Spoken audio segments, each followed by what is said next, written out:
말씀을 함께 살펴보도록 하겠습니다. 마태복음 12장입니다. 신약성경 마태복음 12장 22절부터 30절까지 같이 합독하겠습니다. 마태복음 12장 22절부터 30절 말씀까지입니다. 같이 합독하겠습니다. 그때에 귀신 들려 눈 멀고 말 못하는 사람을 데리고 왔거늘 예수께서 고쳐주시매 그 말 못하는 사람이 말하며 보게 된지라. 무리가 다 놀라 이르되 이는 다윗의 자손이 아니냐 하니 바리새인들은 듣고 이르되 이가 귀신의 왕 바알세불을 힘입지 않고는 귀신을 쫓아내지 못하느니라 하거늘 예수께서 그들의 생각을 아시고 이르시되 스스로 분쟁하는 나라마다 황폐하여질 것이요 스스로 분쟁하는 동네나 집마다 서지 못하리라. 만일 사탄이 사탄을 쫓아내면 스스로 분쟁하는 것이니 그리하고야 어떻게 그의 나라가 서겠느냐. 또 내가 바알세불을 힘입어 귀신을 쫓아내면 너희 아들들은 누구를 힘입어 쫓아내느냐. 그러므로 그들이 너희의 재판관이 되리라. 그러나 내가 하나님의 성령을 힘입어 귀신을 쫓아내는 것이면 하나님의 나라가 이미 너희에게 임하였느니라. 사람이 먼저 강한 자를 결박하지 않고서야 어떻게 그 강한 자의 집에 들어가 그 세간을 강탈하겠느냐. 결박한 후에야 그 집을 강탈하리라. 나와 함께 아니하는 자는 나를 반대하는 자요 나와 함께 모으지 아니하는 자는 해치는 자니라. 아멘. 지난주에는 예수와 하나님의 나라에 대해서 살펴보았는데 오늘은 성경이 말하는 구원, 그 구원은 포괄적인 구원이다. 이 부분에 대해 살펴보려고 합니다. 그래서 A번과 B번은 지난주에 살펴봤기 때문에 참고해 주시고 C번을 보겠습니다. 이사야 선지자가 이사야 61장에서 예언했습니다. 이제 앞으로 기름 부음 받은 사람이 올 것이다. 뭐한 사람이 온다고요? 성령의 기름 부음 받은 사람이 올 것이다. 그 사람이 오면 뭐 할 것이다? 가난한 자에게 아름다운 소식을 전하고 마음 상한 자를 고치고 포로된 자에게 자유를 주고 갇힌 자를 놓이게 하고 은혜의 해와 우리 하나님의 보복의 날을 선포하여 슬픈 자를 위로하고 그래서 고통 대신 기쁨의 기름으로 슬픔 대신 찬송의 옷을 입게 하는 분이 올 것이다. 그리고 예수님은 나사렛 그가 자라나신 나사렛 해당에서 안식일날 쓰셔서 이사야 61장을 읽으시면서 이 예언이 오늘 너희에게 응했다. 바로 그 이사야가 예언한 사람이 누구다? 나 예수다. 내가 바로 이 이사야 선지자가 예언한 사단의 나라를 무너뜨리고 새로운 하나님의 나라를 세우러 내가 왔다라고 선포했습니다. 근데 여기에서 이사야 선지자가 예언한 메시아가 오면 행할 사역과 예수님이 자기가 행할 사역을 동일하게 6가지로 설명하고 있습니다. 물론 문맥이 조금 다르긴 하지만 내용을 보면 정확하게 6가지 정도로 요약을 할 수가 있습니다. 자, 이사야와 예수님이 선포한 하나님의 나라, 즉 구원은 첫째, 가난한 자에게 복음이 전파되는 것과 눌린 자를 자유케 하는 것, 포로된 자를 자유케 하는 것, 눈먼 자에게 다시 보게 하는 것, 마음이 상한 자를 치유하고 기쁘게 하는 것, 은혜의 해, 신년, 선포하는 것, 이것을 이제 이사야 선지자가 예언한 내용이나 예수님이 자기가 행할 사역이 동일한 사역이라고 선포한 것을 지난주에 살펴보았습니다. 그런데 이 하나님의 나라, 즉 소조, 구원에 대한 이 내용을 해석하는 해석을 각각 다르게 합니다. 제가 여기에 지금 보면, 여러분을 보면 그 D번에 보면 보진진영이라고 그러는데 보진진영이 아니고 진보진영입니다. 진짜를 앞으로 빼주세요. 또 이거 누가 읽어보면 이게 뭐 보진진영이 뭐야 뭐 이렇게 생각. 보진진영이 아니고 무슨 진영? 진보는 뭐죠? 앞으로 진행하는 사람. 진보는 뭐예요? 진보.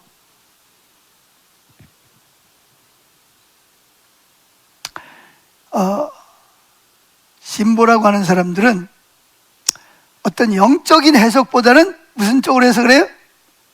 현실적이고 육신적으로 해석을 하는 사람들을 진보라고 합니다. 그래서 진보에 있는 사람들을 다른 말로 말하면 자유주의 신학을 하는 사람들이다, 이렇게 말합니다. 그 사람들은 예수님의 6가지 사역을 다 뭘로 보는 거죠? 육신적으로 보는 거예요. 사회적, 정치적, 현실적으로 보는 거죠. 그래서 예수님을 이 땅에 오셔서 가난하고 육신적으로 소경되고 억울하게 억압당하고 상처받고 포로된 자들에게 그들을 자유케 하는 예수님을 혁명가로 보는 거예요. 혁명가. 뭘로 본다고요? 혁명가로 보는 거예요.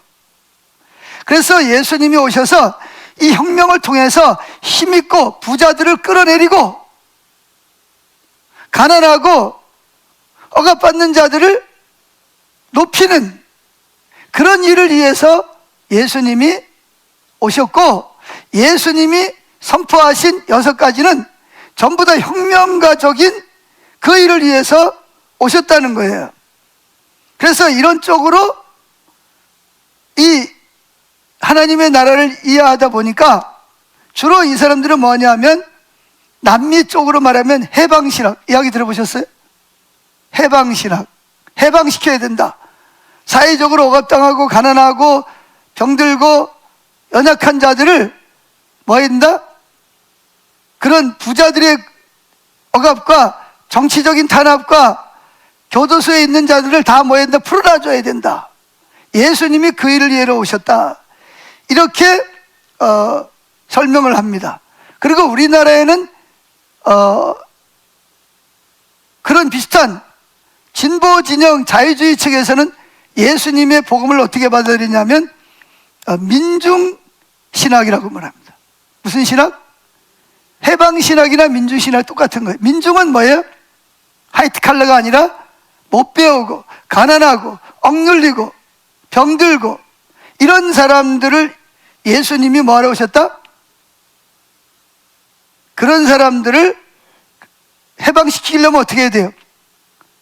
돈 있고 권력 있고 재산 많은 자들을 다 뭐 해야 돼요? 다 끌어내려야 돼.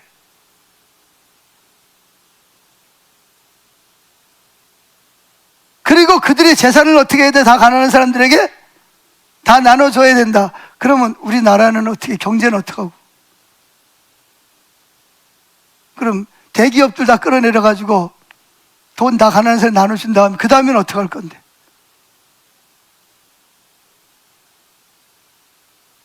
그러니까 이분들 말도 일리가 있고 그런 면도 있어요. 그러나 예수님을 그런 쪽으로 혁명가 쪽으로 오셨다면 팀 켈러의 지적대로 예수님은 오셔서 저희들을 뭘로 훈련시켜야 돼요? 군사로 훈련을 시켜야 되고 혁명가로 훈련을 시켜야 되잖아요. 근데 예수님 뭐라 했어요? 원수를 사랑하라, 뭐 해라? 온유해라, 화평케 해라, 전혀 혁명가의 기질이 아니잖아요. 그죠? 혁명가는 뭐 해야 돼요? 눈은 눈으로, 이는 이로, 악은 악으로 이래야 되잖아요. 그죠? 근데 예수는 오히려 원수를 뭐 해라? 사랑해라. 원수가 술이거든 먹이고, 헐벗거든 입히고, 목마르거든 마시라. 전혀 혁명가적인 모습이 아니야. 자, 또 한 가지 문제가 있어요. 반면에 보수 진영에서는 어떻게 해석을 하냐? 이걸 전부 다 영적으로 해석을 하는 거예요. 그래서 가난한 자는 어떤 가난한 자냐? 영적으로 가난한 자고, 포로된 자는 죄에 노예된 자를 의미하고, 눈먼 자는 영적으로 눈먼 자이고, 눌린 자는 마음이 상한 자를, 죄로 인하여 마귀나 영적 세력에 눌린 자를 의미한 것으로 해석을 하는 거예요. 그러니까 이들은 예수님의 선포하시고 해석하신 내용을 전부 다 뭘로 해석을 한다? 영적으로만 또 해석을 하는 거예요. 이러다 보니까 교단 가운데서도 두 가지로 이렇게 나눠져 있어. 하나는 예수님을 혁명가적인 모습으로 보고, 또 한 가지는 예수님을 뭘로 봐요? 영적으로만 또 해석을 하는 거예요. 그럼 이걸 어떻게 해야 되냐? 원래 예수님의 사역을 보면 두 가지가 아니라 하나입니다. 하나. 이 두 가지가 어떻게 된 건? 서로 연합이 돼야 됩니다. 육신적이면서도 동시에 뭐예요? 영적인, 이 전인적인 것을 주님은 전인적인 구원을 위해서 이 땅에 오신 것이지, 어떤 뭐 혁명가적인, 그래서 뭐 민중을 억압하는 사람들, 당하는 사람들을 해방시켜야 된다, 해방신학이 나오고, 이것도 문제가 있고, 또 그렇다고 해서 무조건 영적으로만, 가난한 자는 진짜 가난한 자가 아니라 영적으로 가난한 자들만 해석을 하다 보니까 이게 하나님의 나라에 대한 복음이 제대로 증거되지 못하는 그러한 일이 생겨나게 됐다는 것입니다. 자, 그래서 여기에서 보면 우리가 성경을 이해할 때 구약 성경과 구약 성경을 토대로 신약 성경에 있는 그 전체를 통틀어서 성경 말씀을 해석을 해야 됩니다. 그러니까 구약의 이사야가 선포한 예언과 예수님이 오셔서 내가 바로 그 일을 위해서 왔다 하시고, 실제로 예수님이 이 땅에서 행하신 사역을 자세히 우리가 연구하고 읽어서 참된 복음이 뭐냐, 이걸 우리가 해석을 해야 됩니다. 그래서 이사야 61장에서 가난한 자, 성령이 내게 임하사 제일 먼저 가난한 자에게 기쁜 소식을 전하러 왔다, 이렇게 말한, 여기서 가난한 자는 당연히 첫째 영적으로 가난한 자죠. 죄로 인해서 영적으로 파산된 상태를, 그리고 내가 선한 일을 하더라도 동기가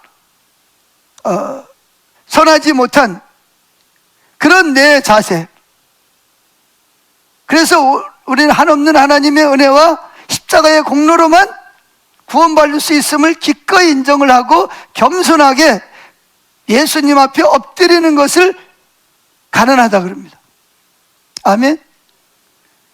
그래서 그 가난한 자가 구원을 받습니다. 그런데 여러분 아세요?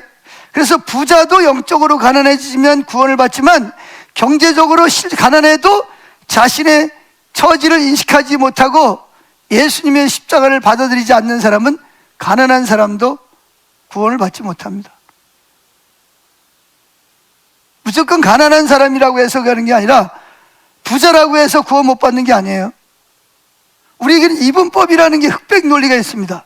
그래서 부자와 나사로 그런 이야기를 들었기 때문에 부자는 무조건 지옥에 가고 가난한 사람은 무조건 천국에 가고, 이런 식의 이분법은 너무나 잘못된 것입니다. 부자라도 내가 정말 죄로 인해서 내가 정말 하나님 앞에서 죄인이라는 걸 인정을 하고 예수님의 십자가와 사랑을 받아들이면 부자도 구원을 받는 거예요. 아멘. 근데 반대로 정말 가난해, 찢어지게 가난하더라도 마음이 교만해, 나 죄 없어, 내가 왜 예수 믿어야 되는데, 그런 사람은 가난할지라도 구원을 못 받아요. 아멘.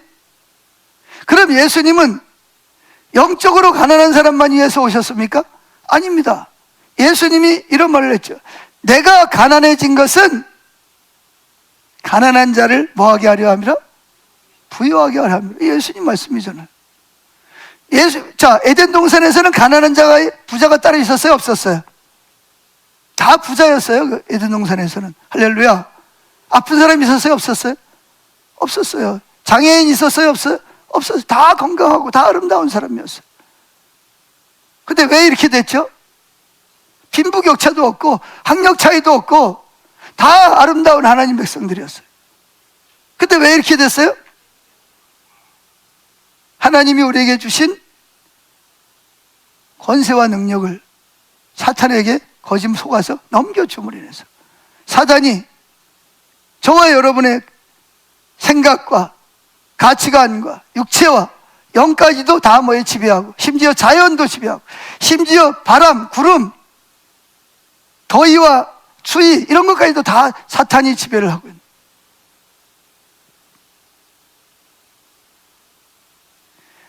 그래서 우리 세상에는 부자가 있는가 하면 가난한 자가 있고, 건강한 사람이 있으면 병든 사람이 있고, 많이 배운 사람, 못 배운 사람, 스포츠 운동을 잘하는 사람, 잘 못하는 사람, 이렇게 다 다르게 있단 말이에요. 그래서 예수님께서는 영적으로 가난한 사람들에게만 관심이 있는 것이 아니라 육신적으로도 가난한 사람, 억압당하는 사람, 사회적으로, 정치적으로, 또 마음이 상한 자들, 눌린 자들, 귀신에게 눌린 자뿐만 아니라 정치적으로 억압당하는 사람들도 있다는 거죠. 그런데 그런 사람들도 예수님은 뭐하러 오셨다? 그런 사람들도 자유케 하러 오셨다는 거예요. 할렐루야. 그러니까 영적으로, 육신적으로 모든 사람을 다 뭐하러 왔다? 구원하러 오셨다는 거예요. 아멘. 그래서 예수님은 가난한 자들을 먹이시고요, 또 뭐 했어요?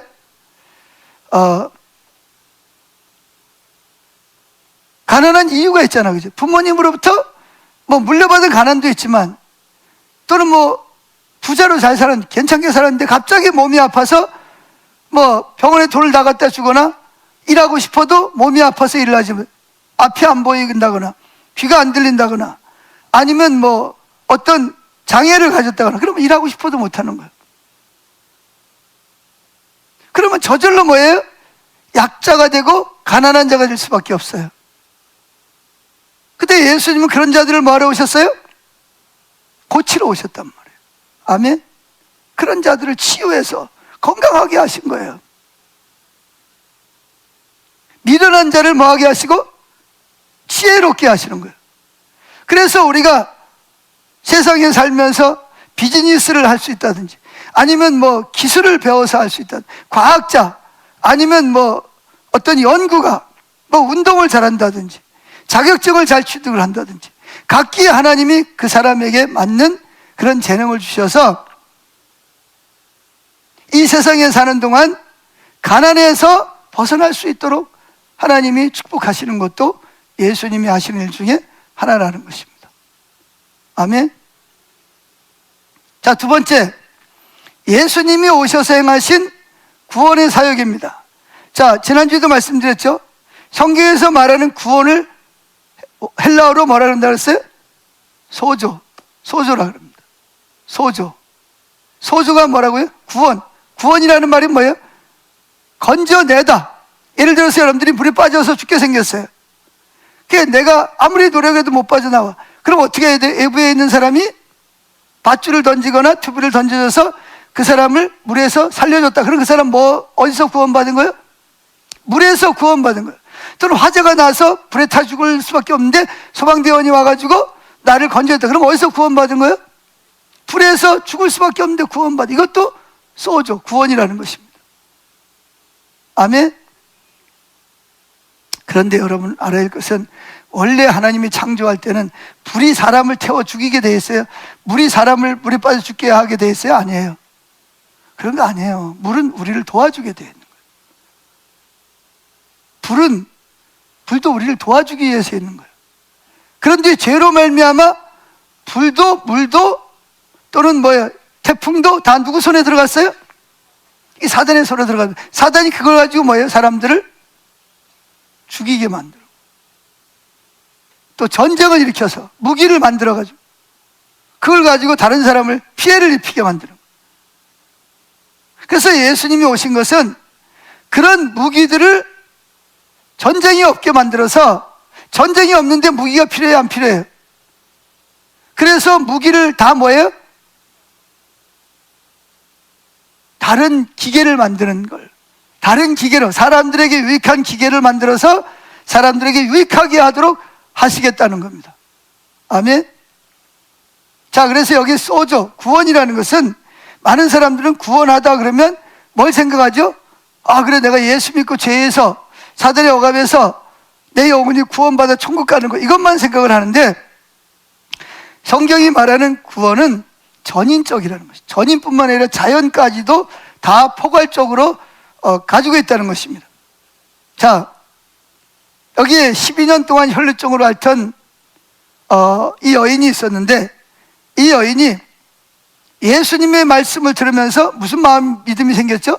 내가 예수님의 옷자락만 만져도 뭐 할 거다? 내가 12년 동안 혈루증이라는 것은 피열, 피가 흐르는 거예요. 몸에서 밖으로. 이게 핏줄을 통해서 흘러야 되는데 하혈을 하는 거야. 계속 피가 흐르다 보니까 몸에 피가 모자라고, 그러니까 뭐예요? 헤모그린이 모자라니까 어지럽고 픽픽 쓰러져. 가다가 픽픽 쓰러지고 어지럽고 견딜 수가 없는 거죠. 정상적인 활동이 불가능한 거예요. 그래가지고 있는 돈 없는 돈 다 들여가지고 치료를 받으려고 하는데 돈만 없애버리고 이제는 정말 거지가 돼버렸어요. 몸은 점점 더 나빠지고. 그런데 그 여인이 예수님의 말씀을 들으면서 무슨 마음이 생겼어요? 내가 예수님의 옷자락만 살짝 만져도 뭐가 나온다? 내 병이 치유받을 것이라는 그런 믿음이 생긴 거예요. 그래서 예수님이 많은 사람에게 말씀을 전할 때 그 막 어지럽고 그러니까 뭐 힘이 없어가지고 그런데 얼마나 진땀을 흘리면서 애를 썼겠어요. 그래가지고 예수님 옷자락을 딱 믿음으로 만졌습니다. 왜 만졌어요? 내가 예수님 옷자락만 만져도 예수님으로부터 능력이 나와서 나를 뭐 할 거다? 치료할 것이라는 그 믿음을 가지고 옷자락을 딱 만지는 순간 본인이 느끼는 거죠. 예수님에게서 능력이 나와서 뭐 했어요? 내 몸의 병의 근원을 치유하시는, 나를 구원하시는 하나님의 능력을 경험했습니다. 그때 예수님이 말씀을 하시다 말고 딱 돌아서서 하는 말이 누가 내 옷을 만졌느냐? 그랬더니 제자들이 뭐라 그래? 아니 선생님 보세요, 이렇게 많은 사람들이 예수님 가까이 오려고 막 옷이라도 만져보려고 그러는데 누가 만졌는지 어떻게 압니까? 그랬더니 예수님은 아니다, 내게서 뭐가 나갔다? 구원의 능력이 나갔다는 거예요. 그때 그 혈루증 여인이 숨길 수가 없으니까 예수님 앞에 나와서 무릎을 꿇고 자기가 예수님의 옷자락을 왜 만졌냐? 예수님을 만지면 내가 병에서 구원받을 거라는 마음이 생겨서 제가 옷자락을 만졌습니다. 그때 예수님이 뭐라고 말씀하시죠? 자, 마태오 9장 20절 읽어보겠습니다. 12해 동안이나 혈루증으로 앓는 여자가 예수의 뒤로 와서 그 겉옷가를 만지니 이는 제 마음에 그 겉옷만 만져도 뭘 받겠다? 여기서 말하는 소저는 무슨 구원이에요? 디아소저는 육체적인 질병에서 구원을 받겠다. 아멘. 함이라 2절 예수께서 돌이켜 그를 보시며 이르시되 딸아 안심하라, 내 믿음이 너를 뭘 구원했다는 거예요? 이미 구원받았는데 뭘 또 구원해요? 치유받았잖아요. 그러니까 구원이라는 것을 꼭 영원 구원만이라고 보면 안 된다니까요. 이 사람은 이미 병을 치유받았어요. 할렐루야. 근데 또 내 믿음이 너를 구원했다는 말은 무슨 말이에요? 이제 내 영혼도 뭘 했다? 구원을 받았다는 거예요. 하시니 그 여자가 그 즉시 뭘 받으니라? 여기서 말하는 구원은 두 가지, 육체적으로 영적으로 두 가지가 다 뭐였다? 동시에 죄와 사망과 저주에서 뭐예요? 또 육체적으로 영적으로 뭐예요? 구원을 받았다. 그런 이야기입니다. 할렐루야. 그래서 구원이라는 말이 3번이나 나옵니다. 그래서 여기는 구원은 육신적인 치유를 포함하고 있는 거예요. 영혼만 구원받은 게 아니라 육체적으로도 치유. 그래서 여러분도 예수 믿고 영혼만 구원받는 게 아니라 여러분의 환경도, 여러분의 병도, 여러분의 가난도 뭐 해야 돼요? 구원을 받아야 될 줄로 믿습니다. 그리고 그것을 믿고 기도해야 돼요. 아멘. 자, 그래서 여기에 이 H. 셰플러 박사라는 분인데, 그분은 누가복음에 나오는 구원에 대해서 쫙 논문을 썼어요. 그리고 조사한 다음에 구원을 6가지로 포괄적인 구원을 설명하고 있습니다. 첫째, 무슨 구원? 영적인 구원이 뭐예요? 내 영혼이 죄와 사망의 저주 아래서 있었는데 예수님이 내 죄를 죽으심으로 내가 예수를 믿고 회개함으로 뭐가 됐어요? 사단의 나라에서 하나님의 백성으로 예수님의 신부로 옮긴 것을 구원이라고 합니다. 두 번째는 뭐예요? 육체적인 질병이나 억압에서 뭐예요? 치유되는 것도 구원이라고 그러고, 세 번째, 경제적으로 너무 어려워, 해도 되는 게 없어, 그리고 환경적으로 도저히 가난해서 벗어나. 예를 들어서 아프리카 같은 경우는, 아프리카 가면 여러분 지금도 맨발로 다니고, 지금도 뭐 TV에 자주 나오지만 물을 기르러 가기 위해서 몇십 리씩 물통을 들고, 그것도 뭐예요? 구정물을, 물을 먹어야 사니까. 그때 거기 비가 오질 않는단 말이죠. 그러니까 농사를 지을 수가 없어요. 일을 찾고 싶은데 일이 없어. 그래가지고 뭐 하루에 한 끼 아니면 2끼, 그것도 뭐 콩 같은 거 이런 거 삶아서 그냥 먹고, 그 학교도 못 다니는 거죠 뭐. 그런데 감사하게도 한국에서 많은 교회들이 여기저기에다가 이렇게 음물을 파진다는 음물을 파서 이렇게 하는 게 아니라, 이게 뭐 지금 뭐 기계를 갖다가 뚫어서 이렇게 우리 저기처럼 우리가 100m 내려갔잖아요. 바위를 뚫고 대공을 박아서 물이 나와서 공동으로 쓰도록 하는데, 나중에 가서 보니까 또 문제가 있는 거예요. 이 사람들이 이걸 운영을 하다 보니까 돈이 들어가니까 또 돈을 받아. 또 돈 없는 사람은 또 뭐예요? 여전히 물을 못 받아가 또 물통 미고 또 멀리 또 몇십 미씩 가야 되는 거예요. 그러니까 이게 가난이 대대로 내려오는 거예요. 왜 그러죠? 거기에 내려야 될, 원래는 그 땅에 비가 내렸다는 거죠. 근데 비가 내리지 못하도록 자연계를 누가 쥐고 있어요? 공중권세 잡은 자들이 쥐고 있단 말이에요. 비를 못 내려요. 그러니까 가난에서 벗어나고 싶어도 벗어날 수가 없는 거예요. 그런데 만약에 예수님께서 그 공중권세 잡은 자를 뭐예요? 결박하고 제거함으로 인해서 그 땅에 뭐가 내리면, 비가 내리고 또 뭐 옥수수를 뭐 하나 심었는데 예를 들어서 100개가 나왔다. 그런데 그걸 종자 계량을 해가지고 만약에 1000개가 나온다. 그러면 뭐 식량 문제가 해결되잖아요. 할렐루야. 그래서 지금 우리나라가 지금 많은 아프리카에 그런 역할을 해주고 있다는 거죠. 새마을 운동이든지 뭐. 그렇듯이 경제적인 어려움에서 구원하는 것도 구원이고, 네 번째, 정치적인 억압에서의 구원입니다. 예를 들어서 뭐 이란과 같이 해결권에 있는 사람이, 호메이니가 딱 억압하고, 여자들도 뭘 못하게 해요? 히잡을 안 쓰면, 초등학생이 히잡을 안 썼다 그래가지고 데려다가 고문을 해가지고 뭐 했어요? 애를 죽인 거 아니에요. 그래가지고 막 이란 사람들이 막 들고 일어나가지고 데모가 일어나고 막 그런 거잖아요. 그런 그 정치적인 억압에서의 구원. 그래서 그 나라 같은 경우는 뭐 해야 돼요? 히잡을 쓰든 안 쓰든 너들 마음대로 해라, 이래야 되잖아, 그죠? 그때 그런 것으로 억압하는 그런 자들을 구원하는. 그 다음에 5번째, 사회적인 구원. 6번째, 심리적인 구원. 즉 근심, 걱정, 염려, 불안, 초조, 억압 이런 것으로부터 뭐예요? 기쁨을 주어서 마음의 평강과 자유를 누리게 하는 거예요. 이것이 다 뭐다? 이 박사가 논문에서 말하는 구원의 포괄적인 구원이라는 것입니다. 그래서 이 구원을 여러분들은, 제가 여러분에게 말씀을 드리는 것은 이 구원이 누구에게 이루어져야 된다? 누구에게? 저와 여러분에게 이 구원이 성취되기를 원한다는 거예요.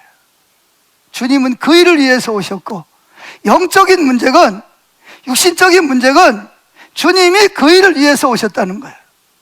그러니까 그 구원이 누구에게 이루어져야 된다? 나에게. 그것이 구원이 이루어져야 돼. 할렐루야. 나를 통해서 또 뭐야? 내 친척들에게, 내가 다니는 직장인들에게, 내 이웃들에게 이 구원이 이루어지는 것을 뭘 말하냐? 선교적 교회라고 말하는 겁니다. 무슨 교회? 선교적 교회. 그러려면 먼저 누가 그 일을 경험해야 돼요? 나에게 그 구원이 성취되어야 되는 줄로 믿습니다. 할렐루야. 자, 여기 넘어가서 보면 세례 요한이 지금 옥에 갇혀 있습니다. 왜 옥에 갇혀 있죠?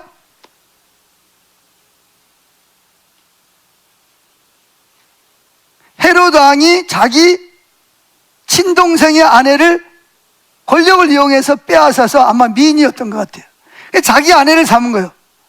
아무도 그 말을 못해. 근데 누가 그 말을 하죠? 세례 요한이 나서가지고 세례 요한에게 하나님 말씀을 가지고 책망을 합니다. 당신이 어떻게 하나님의 말씀을 어기고, 왕이라는 사람이 다른 사람에게 본이 돼야 되고 앞장서서 헌신해야 될 사람이 이런 악행을 저지르냐. 맞는 말이에요? 틀리는 말이에요? 근데 아무리 맞는 말도 헤롯 왕에게는 기분 나쁘다는 거예요. 여러분도 그러죠? 상대방이 하는 말이 맞기는 맞는데 뭐 해요? 기분이 안 좋아요. 그러죠? 감정이 상해.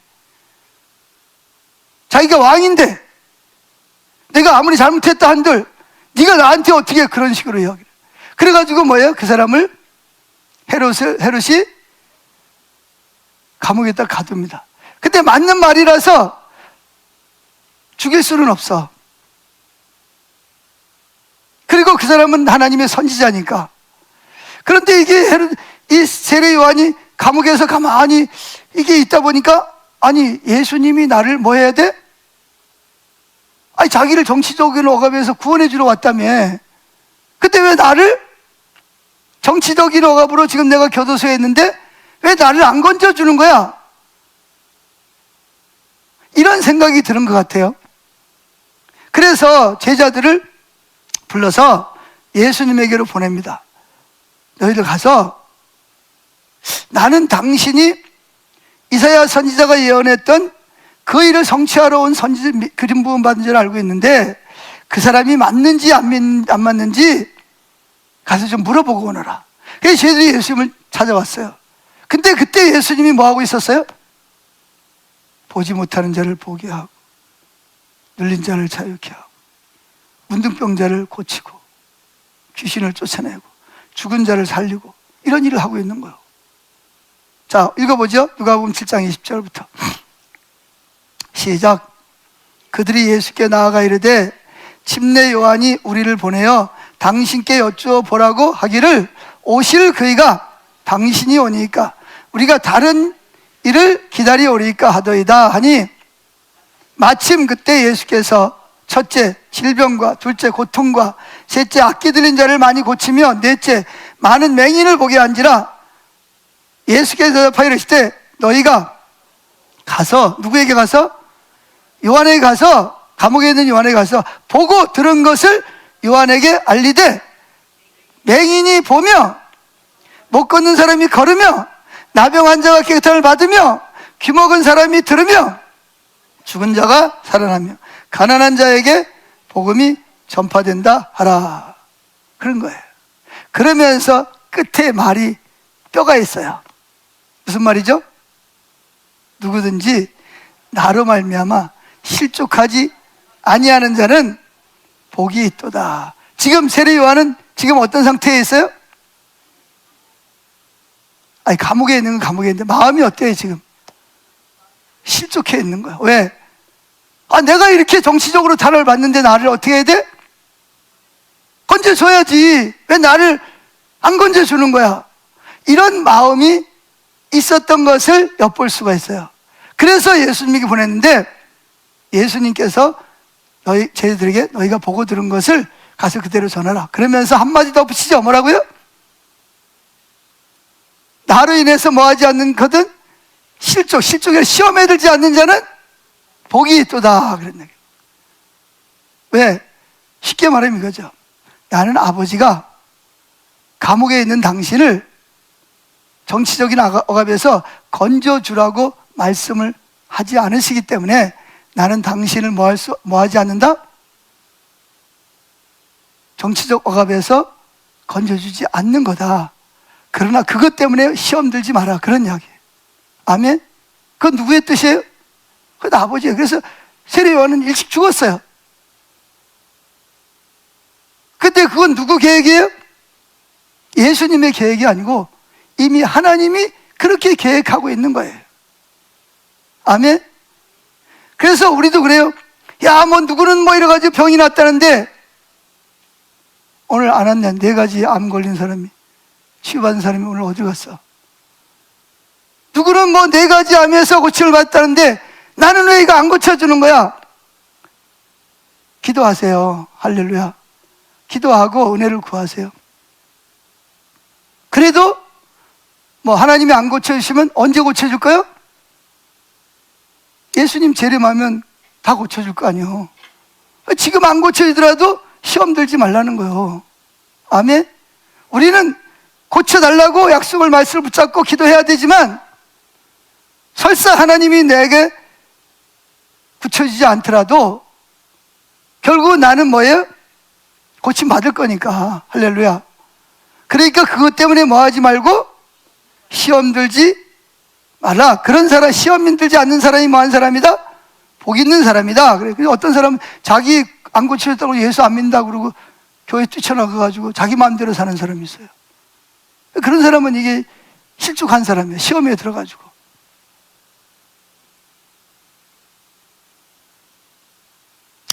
자, 근데 여기 보면 예수님께서 당연히 맹인을 고쳐주며 못 걷는 사람이 걸으며 나병 환자를 깨끗함을 받으며 귀 먹은 사람이 들으며 죽은 사람이 살아나며, 이 말씀을 단순히 보면 그냥 육신적으로만 고쳐준 것처럼 생각하는데, 자 보세요. 맹인을 보게 했다. 그럼 이건 육신적인 것만, 영적인 것만 있어요? 육신적인 것도 있어요? 영적으로도 하나님을 경험했으니까 기쁘지만 육신적으로도 이제 보니까 뭐예요? 더 이상 거짓 노릇 안 해도 되고 이럴 수 있잖아. 그죠? 할렐루야. 마찬가지라는 거죠. 그리고 특별히 여기 나병 환자가 깨끗함을 받으며, 그런데 이 나병 환자라는 것은 유대인들은 어떤 병으로, 다른 병은 전부 다 그냥 일반적인 병으로 생각하지만 나병 환자는 유대인들에게 특별한 병입니다. 왜 그러냐? 모세가 이제 이스라엘 백성을 이끌고 시내산을 와서 광야를 지나갈 때 모세의 아내가 모세보다 빨리 세상을 떠났어요. 그래서 왜 그런지는 모르지만 모세가 결혼을 했어요. 새로운 새 장가를 들었는데 누구랑 결혼했죠? 구수라는 말은 쉽게 말해서 구수라는 지역 흑인 여자와 결혼을 한 거예요. 그런데 그 모세가 결혼한 거에 대해서 시험에 든 사람이 있어. 누굴까요? 누나랑 형님이랑 시험에 들었어. 아니, 시험에 들었다기보다는 이미 오래전에 시험에 들었을 것 같아. 왜 시험에 들었을까요? 그들이 하는 말을 들어보면 모세가 말이죠, 하나님 만나고 와가지고 자기들하고 의논도 안 하고 뭐예요? 이렇게 하고 저렇게 하고 하나님 말씀에 이렇게 갑시다 그러는 거예요. 그래도 내가 위에 뭐예요? 형님이잖아. 누님이잖아. 내가 너를 어릴 때 뭐 했는데? 내가 너 물에 빠져 죽을 거 내가 물에서 건져줬는데 너 나를 그 공도 모르고 나를 무시해? 형님도 뭐예요? 야, 내가 너를 도와서 얼마나 애를 썼는데 때로는 나를 무시하는 것 같아. 속에 뭐가 있었을까요? 섭섭한 마음이 쌓이고 쌓였던 거야. 그러다가 뭐가 왔어요? 기회가 온 거지. 무슨 기회? 동생이 흑인 여자랑 결혼을 한 거야. 그러니까 옳다구나. 너 딱 걸렸어. 일로 와. 그래가지고 이제 모세를 불러가지고 형하고 누나하고 뭐에 막 공격을 해야 되는 거야. 그러니까 지금 공격하는 게 아니라 사실은 마음에 쌓였던 것을 이제 막 풀어놓는 거지. 막 너 잘 걸렸다 이제 막 공격을 하는. 너만 하나님께 음성 듣냐? 우리도 하나님 음성 듣는다. 너만 잘났냐? 우리도 하나님께 봐라. 내 쌍날 지팡이 봐라. 내가 어떤 사람인지 아냐? 그래서 막 공격을 하는. 그때 모세는, 성경에 이렇게 말, 모세는 마음이 온유한지라. 누나랑 형님이 막 공격을 해야 되는데 모세는 아무 소리 안 합니다. 왜? 만약에 같이 했다가 무슨 일 벌어져요? 대판 싸우게 벌어지잖아요. 그러니까 모세가 그냥 가만히 그냥 주여 그러고 있습니다. 근데 그걸 누가 봤어요? 하나님 본 거야. 야, 아론, 모세, 저 누구야? 미리암, 너 일로 좀 와봐. 하나님 구름 가운데 임해가지고 모세하고 미리암하고 부르는 거예요. 그래서 모세랑 미리암이 쫄아가지고 말이죠. 또 우리가 하는 걸 봤나? 그래 이제 갔더니 막 하나님이 뭐라 그래요? 모세는 가만히 있는데 하나님이 뭐라 그래요? 늘 잘 들어. 내가 다른 사람들하고는 내가 공개적으로 말도 하고 여러 가지 했지만 모세는 내가 어떻게 하는 사람이야? 직접 나와 대면해서 말하는 사람이야. 근데 너희들 감히 내 종을 갖다가 너희들이 이렇게 해? 하나님은 화를 내는 거예요. 근데 화를 내는 순간 이상한 일이 벌어졌어요. 무슨 일이 벌어졌죠? 이 미리암의 얼굴과 손과 발에서 문둥병이 발생하는 거예요. 막 그냥 막 헌태가 막 올라오고 막 난리가 난 거예요. 그래가지고 그냥 모세가 막 또 하나님 앞에 가가지고 하나님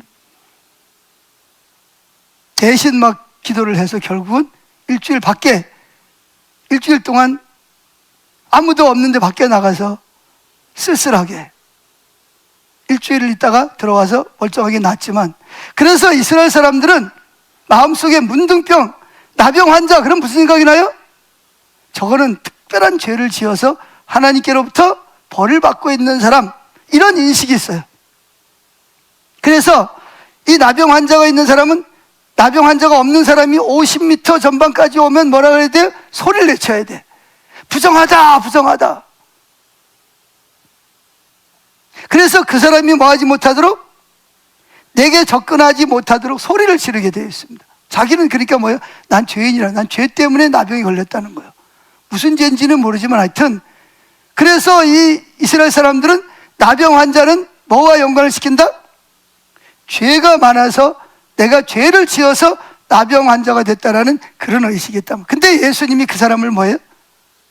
치유한다는 말은 무슨 말이에요? 예수님께서 그 사람의 죄를 예수님이 사해해 주시는 능력이 있다는 것을 보여주는 것입니다. 아멘. 자, 이렇게 6가지 구원에 대한 포괄적인 내용을 마태복음 11장 5절에도 말하고 있는데, 그런데 이 마태복음 11장 5절의 말씀에 보면 페트라 주석에 이렇게 말하고 있습니다. 예수께서 요한의 제자들에게 대답하면서 열거하시는 이 6개의 표적들은, 죄송합니다. 12장입니다. 표적들은 이사야가 메시아의 출현을 예언하며 제시한 내용이다. 실로 메시아의 통치가 실현될 새 세계에는 모든 질병과 환난과 곤비함 그리고 애통하는 것이나 심지어 죽음까지 없어지리라는 것이 그 당시 팽배해 있던 보편적인 확신이었다. 따라서 예수께서는 이런 기대와 구약적 사고를 지닌 자들에게 구약 성경에 근거하여 예수님 자신신이 아니에요, 자신의 메시아 직분을 적절히 선포하셨다라고 페트라 주석에서는 주석을 달고 있습니다. 이렇게 예수님께서는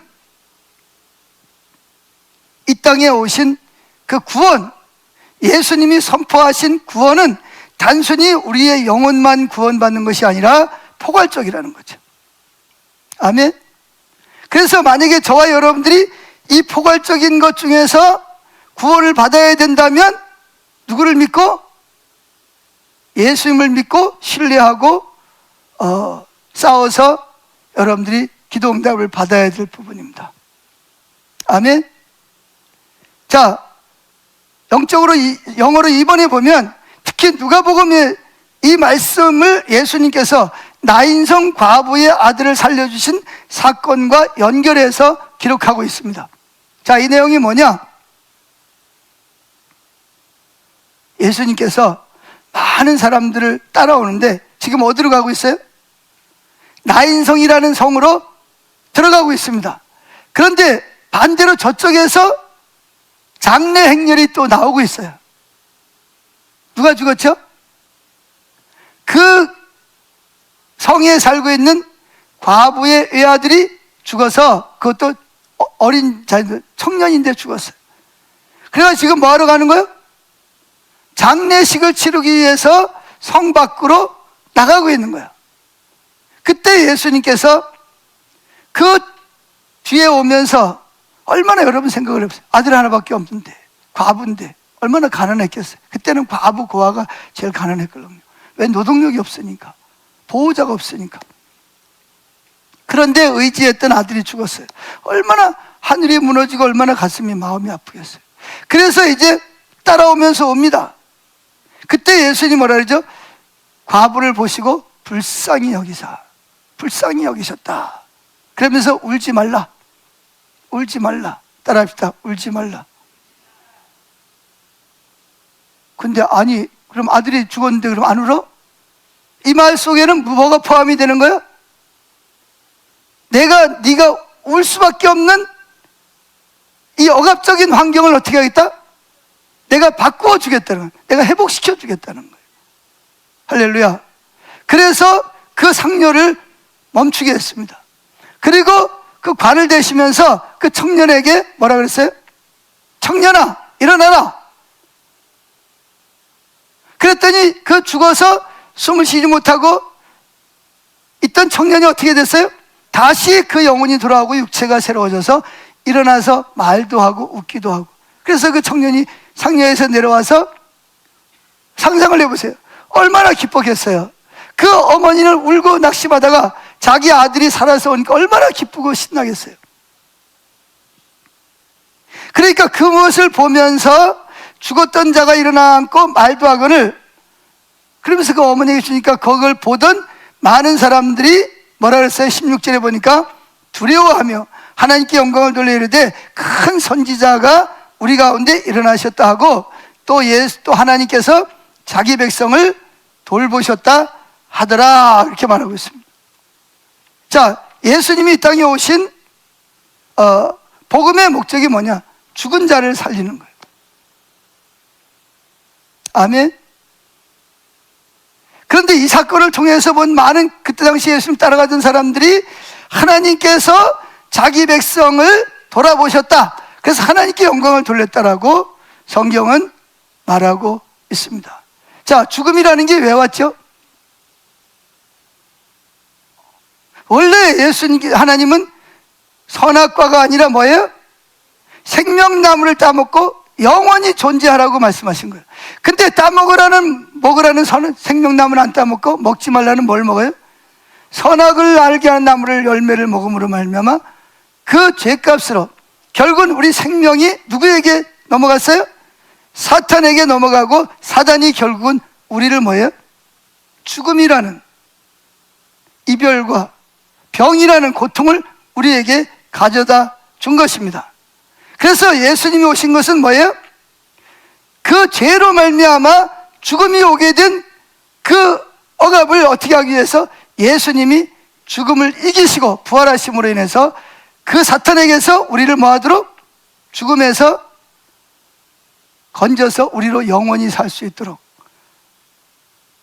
이 땅에서 지금 살아난 사람은 또 죽지만 예수님이 오셔서 우리를 살리신 사람은 어떻게 영원히 죽음을 보지 않고 살 수 있는 하나님의 나라를 회복하기 위해서 스스로 십자가에서 무덤에 내려가심으로 우리를 건져 주셨다는 것입니다. 아멘. 그래서 이 콜린 건턴이라는 이른바 컨턴이라는 박사는 이런 이야기를 합니다. 자연 기적들. 자, 자연 기적이 뭐냐면 이런 내용이죠. 예수님께서 어느 날 갈릴리에서 배를 타고 너무 피곤한 거야 지금. 그래서 저희들 보고 얘들아 좀 쉬어야 되니까 저 건너편으로 좀 가자. 그래서 지금 이제 뭐예요? 배를 타고 들어가서 눕자마자 뭐예요? 깊은 잠에 드는 거예요. 그러니까 예수님이 따라가니까 예수님을 제자들뿐만 아니라 70명뿐만 아니라 많은 사람들이 배를 타고 막 지금 따라가고 있어요. 그런데 갑자기 뭐가 일어났어요? 풍랑이 일어난 거예요. 풍랑이 일어나가지고 파도가 막 치니까 물이 어디로? 배로 막 들어오는 거예요. 배가 막 그냥 어떻게 되겠어요? 이게 뒤집힐 정도예요. 물을 막 퍼내고. 그런데 예수님은 지금 뭐 하고 있어요? 주무시고. 모든 배들이 다 난리가 났어요. 그때 쟤들이 예수님을 깨웁니다. 무슨 마음으로 깨웠을까요? 선생님 일어나실래요? 그랬을까요? 막 짜증이 막 난 거예요. 아니 우리가 지금 죽게 생겼는데 지금 당신은 잠만 하십니까? 예수님이 눈을 뜨시고 일어나셔서 뭐라 그러죠? 믿음이 없는 자요. 그러면서 풍랑을 뭐예요? 잠잠하라! 꾸짖으시는 거예요. 근데 신기한 일이 벌어진 거죠. 조금 전까지만 해도 막 그렇게 막 싸납게 막 굴던 태풍이 어떻게 했어요? 예수님 말씀 한마디에 잠잠해진 거예요. 이거 뭘 가르쳐 주려고 그러는 거예요? 마가복음 4장 35절부터 41절에 나와 있네. 뭘 가르쳐 주는 거예요? 예수님은 원래 이런 자연, 바다나 바람이나 다 사람들을 도와주도록 시원하게 해주고 우리에게 필요한 것을 도와주도록 만들어졌는데 그것이 누구의 손에 넘어가면서? 공중권세 잡은 자의 손에 넘어가면서 그 바람이 결국은 사람을 어떻게 해요? 태풍으로 만들어서 토네이도로 만들어서 수많은 사람을 죽게 만들고 그런 역할을. 그런데 예수님께서 뭐 하셨어요? 북풍을 잠잠케 하셔 악에게 사탄에게 종속되었던 창조 세계에 대한 하나님의 통치를 공격적으로 다시 뭐 하는 거예요? 회복시키는 거예요. 원래대로. 할렐루야. 여러분 그러잖아요. 아까도 이야기했지만 갑자기 뭐 비가 너무 많이 온다든지 태풍이 많이 분다. 그래서 얼마나 많은 사람이 인명피해가 나고 얼마나 많은 자연으로 인해서 고통을 당합니까? 그런 것들이 왜 그러냐? 사탄에게 종속되었던 창조 세계에 대한 질서를 하나님이 통치하셔서 도전하셔서 그것을 사단이 그걸 가지고 우리를 해하지 못하도록 우리를 보호하고 있는 거예요. 여러분들이 지금 우리가 이렇게 안전하게 예배드리는 것도 하나님이 뭐 하고 계시는 거예요? 지금 바람이나 그런 것들을 잠잠하게 지금 붙잡고 계시기 때문에 우리가 여기서 안전하게 지금 예배드리고 있는 거지. 만약에 지금 밖에서 갑자기 만약에 돌풍이 불어가지고 뭐 이걸 막 쓰러뜨리려고 하면 우리가 어떻게 여기서 예배드리겠어요? 하나님은 이런 자연세계까지도 뭐하러 오셨다? 회복시키는 그 권능에, 그게 바로 예수님이 땅에 오신 하나님의 나라. 아멘. 인간의 삶의 모든 차원, 더 나아가서 하나님의 창조의 세계를 치유하고 회복시키는 하나님의 권능이라는 것입니다. 그게 바로 예수님이 이 땅에 오신 하나님의 나라 구원이라는 것입니다. 아멘. 그래서 마이클 고인 박사는 데이비드 보시의 변화하고 있는 선교라는 책을 인용하면서 이렇게 말했습니다. 따라서 하나님 나라는 온 세상을 지배하는 악의 세력을 전복시키기 위한 권능, 곧 예수님 안에 성령에 의해 나타난 하나님의 권능의 문제다. 예수님 안에 나타난 하나님 나라 사역은 그 나라가 발현하는 모든 곳에서 악에 대한 총공격을 계시한다. 하나님의 통치는 예수님이 악의 세력을 이기시는 모든 곳에 드러난다. 악은 지금도 그럴듯이 많은 형태들, 고통, 질병, 죽음, 귀신 들림, 개인적인 죄와 부도덕함, 또 하나님을 안다고 말하는 사람들의 사랑 없는 자기의 특별한 계층의 특권 유지, 인간관계의 단절과 같은 형태를 취했던 누가?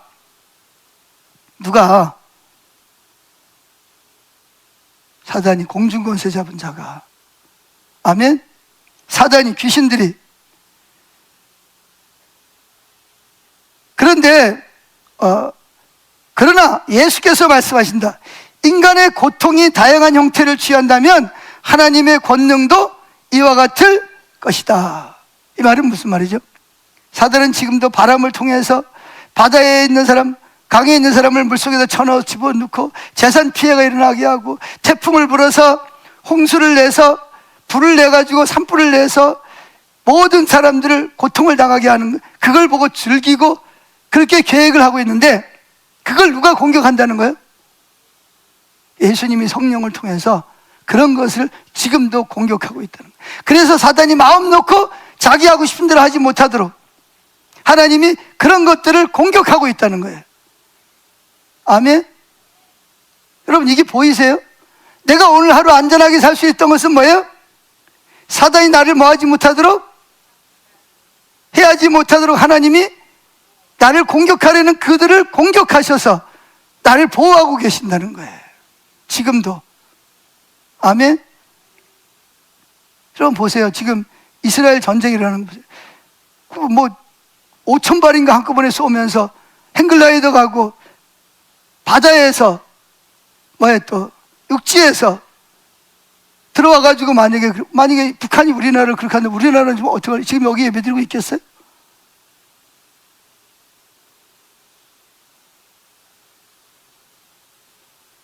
그런데 하나님께서 그렇게 하고 싶은 그 김정은 씨나 공산주의자들의 마음속에 그러지 못하도록 뭐 하고 있는 거예요 지금? 그 뒤에 있는 악한 영들을 공격해서 우리를 보호하고 계시는 거예요.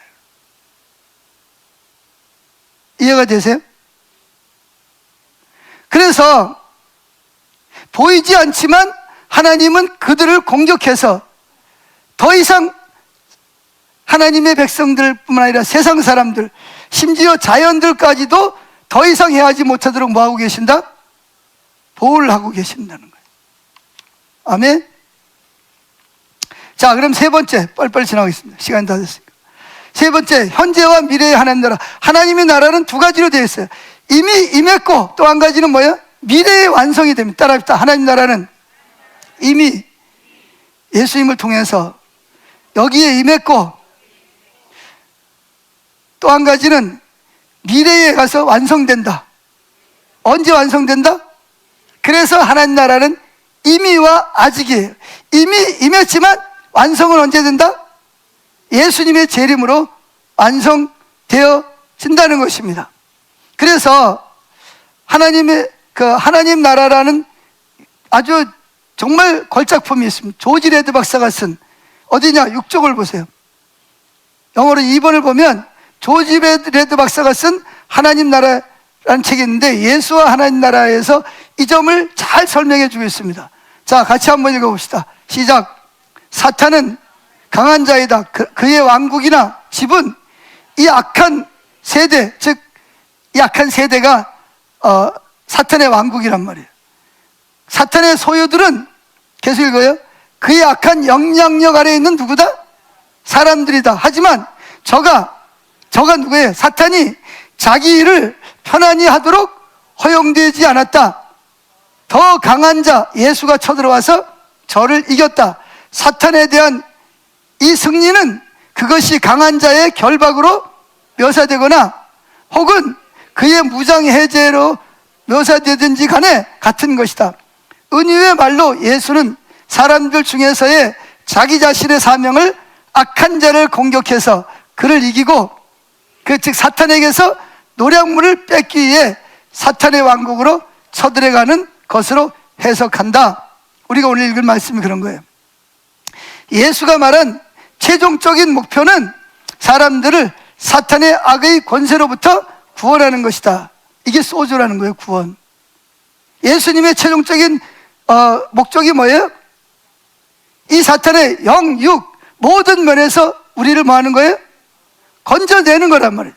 계속 있습니다. 이것이 마귀 축출에서 가장 극적으로 묘사되고 있는 것이다. 그런 얘기입니다. 자, 그래서 오늘 성경 말씀에 보면 예수님이 귀신을 쫓아내며 병을 고치니까 바리새인들이 뭐라 했어요? 자, 어디 있냐? 24절 읽어보세요.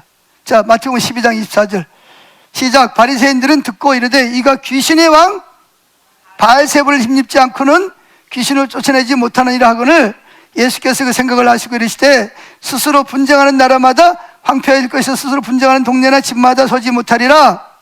만일 사탄이 사탄을 쫓아내면 스스로 분쟁하는 것이니 그리하고야 어떻게 그의 나라가 서겠느냐. 27절 또 내가 바알세불 즉 귀신의 왕을 힘입어 귀신을 쫓아내면 너희 아들들은 누구를 힘입어 쫓아냈냐. 그러므로 그들이 너희의 재판관이 되리라. 그러면서 이게 중요한 거예요. 28절 시작. 그러나 내가 하나님의 성령을 힘입어 성령의 권능을 힘입어 강한 귀신을 쫓아내는 것이면 하나님 나라가 이미 보세요. 하나님 나라가 어떻게 했다 이미 저와 여러분 삶에 이미 만약에 하나님 나라가 우리에게 안 임했으면 우리 삶은 어떻게 된다고 지금 아비규환이죠. 아비규환. 더 악하고 더 힘들고 더 엄청난 일이 벌어진다. 그러면서 29절 읽읍시다. 사람이 먼저 강한 자를 결박하지 않고서야. 여기 강한 자가 누굴까요? 사단의 나라. 않고서야 어떻게 그 강한 자의 집에 사단이 잡고 있는 거기에 들어가서 그 세간이 누구예요? 사람. 영적인 거, 육적인 거, 자연적인 거 그런 것들을 뭐예요? 빼서 오겠느냐? 사단을 강한 자를 결박한 후에 그 집을 뭐하리라? 그 집에서 사단에게 억압당하는 저와 여러분을 뭐하리라? 빼내서 우리에게 하나님 나라의 삶을 살게 하실 것이다. 그런 이야기입니다. 아멘. 기도하겠습니다.